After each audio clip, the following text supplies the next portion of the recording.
Ngayon pag-usapan naman natin, ano ang mga disadvantages, no? Or mga pangit na nangyayari kapag hindi dumaan sa tamang concrete curing process. Okay? So number one, mas mahina ang strength. Okay?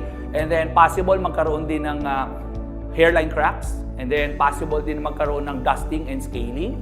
And possible magkaroon din ng crazing. And possible din na magkaroon ng spalling, no? Pwede magkaroon ng surface discoloration.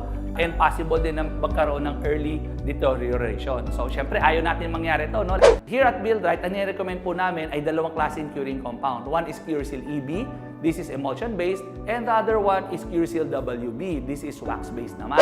Ano naman ang pinaka-disadvantage niya? Kapag ginamit mo si wax-based, ay hindi mo siya pwedeng pinturahan. Ayan. Dahil may wax siya na film. So, hindi mo rin siya pwedeng malagyan ng tile adhesive dahil pwede rin mabaklas. Probably ang tanong mo ngayon, teka lang, bakit ginagamit sa road yan? Yes, pwede mo siya gamitin sa road dahil natatanggal din yung wax every time na dinadaanan ng mga sasakyan.